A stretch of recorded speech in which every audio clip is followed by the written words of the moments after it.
Hello friends, my name is Ryan, and today I'm going to tell you a story named The Scott Peterson Case, the Murder of Laci Peterson, which is a very amazing story full of twists. So, let's start. It all began in the small town of Modesto, California. Scott Peterson, a seemingly perfect man, was living what appeared to be a happy life with his pregnant wife, Laci Peterson. To anyone who looked at them, they seemed like the ideal couple, loving, devoted, and looking forward to welcoming their first child. However, appearances can be deceiving, and this story would soon reveal the chilling truth behind what happened to Laci Peterson. It was Christmas Eve in 2002 when everything started to unravel. Laci, 8 months pregnant with their son, Connor, vanished without a trace. The morning had started like any other. Scott Peterson had gone to work at a local nursery, leaving his wife behind, but something didn't feel right.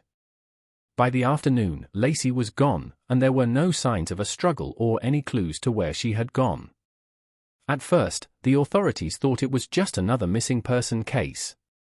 They combed through the streets, asked neighbors, and even searched the nearby park. But the hours turned into days, and the hope of finding Laci alive began to dwindle. Scott, meanwhile, seemed distraught, though some of his actions began to raise questions. He gave interviews, spoke about his missing wife with what some saw as unusual calmness, and continued with his routine as if nothing was wrong. Then came the turning point. A fisherman, out on a boat in the bay near Berkeley, made a gruesome discovery: 2 bodies floating in the water. One was the body of Laci Peterson, still carrying her unborn son. The other body was her baby boy, Connor, who had not survived. The shocking discovery sent shockwaves through the community, but it wasn't until later that the true horror of the situation came to light. The investigation quickly turned to Scott Peterson, and as detectives delved into his life, they uncovered a series of unsettling secrets. Scott had been having an affair with a woman named Amber Fry, who didn't even know he was married. This revelation stunned everyone, as it painted a picture of a man with a dark side, one that was willing to betray his wife and unborn child for a fleeting romance. The more the investigators dug, the more strange details surfaced.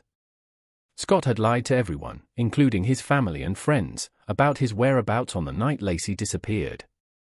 He had claimed he was at home, but his alibi fell apart.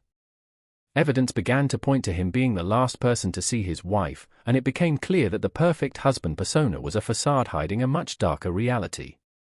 As the case unfolded, the public's perception of Scott shifted from sympathetic to suspicious. People began to question everything they had believed about him. How could a man who seemed so perfect, who had a loving wife and a child on the way, be capable of such an unimaginable crime? The twists and turns of the investigation kept everyone on edge, wondering how a man could deceive so many for so long. In the end, Scott Peterson was arrested and charged with 2 counts of murder, one for Laci and one for their unborn son, Connor. His trial captivated the nation, as every new piece of evidence painted a more damning picture of his guilt. The defense tried to argue that Scott had nothing to do with Laci's death, but the overwhelming evidence proved otherwise. In 2004, Scott Peterson was convicted and sentenced to death. The story of the Scott Peterson case left a lasting impact on everyone who followed it. The questions surrounding his motives, the secrets he kept, and the tragedy that unfolded in the small town of Modesto were heartbreaking and chilling. It was a story of betrayal, deception, and the ultimate cost of a life taken too soon. But now, as you sit here, listening to this story, there's one thing I want to ask you: did you ever wonder how this story might have turned out differently if someone had noticed the signs earlier? If we all paid more attention to the small details, could this tragedy have been avoided? Remember, this story isn't just about Scott and Laci. It's a reminder of how important it is to truly understand the people around us, to listen to our instincts, and to be vigilant when something doesn't seem right. So, friends, if you were captivated by this story, make sure to subscribe to the channel for more suspense-filled tales, because there's always something new lurking around the corner, waiting to be uncovered. Thanks for listening, and until next time, stay curious.